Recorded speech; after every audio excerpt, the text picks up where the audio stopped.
할렐루야. 오늘도 말씀을 사모하는 우리 성도님들 위해 하나님의 은혜가 충만하기를 기도합니다. 오늘의 성경 통독은 사무엘상 26장에서 28장까지의 말씀입니다. 오늘은 사무엘상 26장의 말씀을 통하여 성도는 자기 감정을 잘 다스릴 줄 알아야 합니다. 라는 말씀으로 은혜를 나누겠습니다. 오늘의 본문 사무엘상 26장 9절의 말씀입니다. 다윗이 아비새에게 이르되 죽이지 말라. 누구든지 손을 들어 여호와의 기름 부음 받은 자를 치면 죄가 없겠느냐. 아멘. 사무엘상 26장은 하길라에서 다윗이 두 번째로 사울의 목숨을 살려주는 사건을 기록하고 있습니다.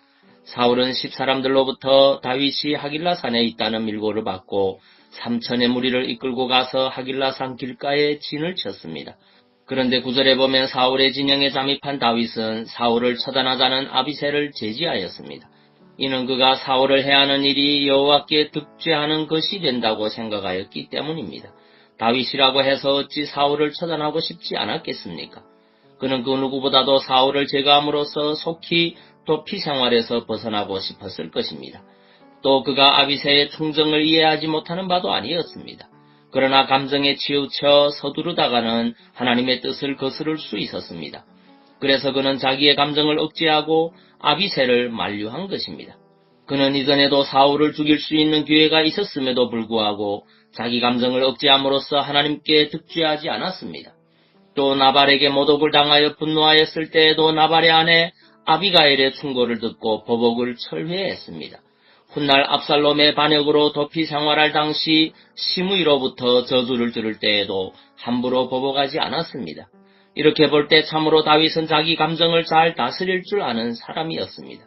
그리고 이는 그가 이스라엘의 최고 선군이 되게 하는 밑거름이 되었습니다. 이렇게 성도가 자기 감정을 잘 다스리는 것은 매우 중요합니다.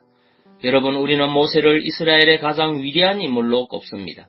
그러나 그러한 그도 자기 감정을 잘 다스리지 못함으로 말미암아 두 번의 큰 실패를 경험해야만 했습니다. 한 번은 그가 애굽 왕자의 신분으로 있을 때였습니다. 그는 이스라엘 백성들을 돌아보기 위해 나갔다가 이스라엘 사람이 애굽 사람에 의해 폭행당하는 것을 목격하고는 격분하여 애굽 사람을 쳐 죽이고 말았습니다.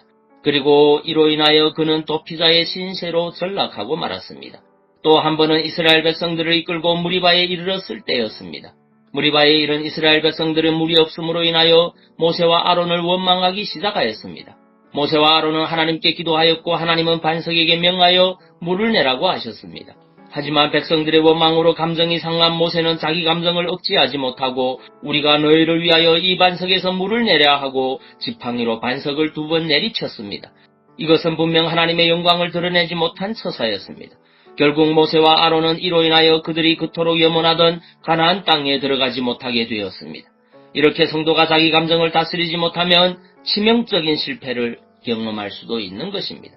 그러므로 우리는 감정의 지배를 받는 것이 아니라 그것을 잘 다스려 나아가야 합니다.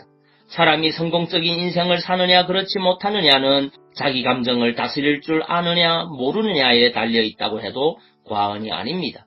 보십시오. 사람들이 폭행이나 살인 등으로 교도소에 가는 이유가 무엇입니까? 대개는 자기 감정을 다스리지 못하기 때문입니다. 그들은 한순간 자기 감정을 다스리지 못하여 자기 인생을 망치고 만 것입니다. 그러므로 사랑하는 여러분, 자기 감정을 잘 다스리시기 바랍니다.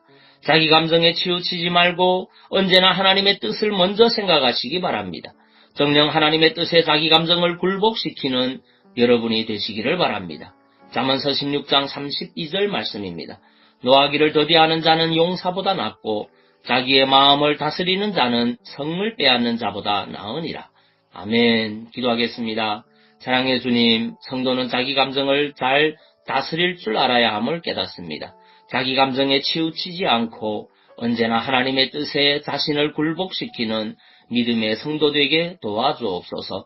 또 이 시간 육신이 연약한 자들과 마음이 상한 자들을 주의 은혜로 치유하여 주옵소서. 예수님 이름으로 기도하옵나이다. 아멘.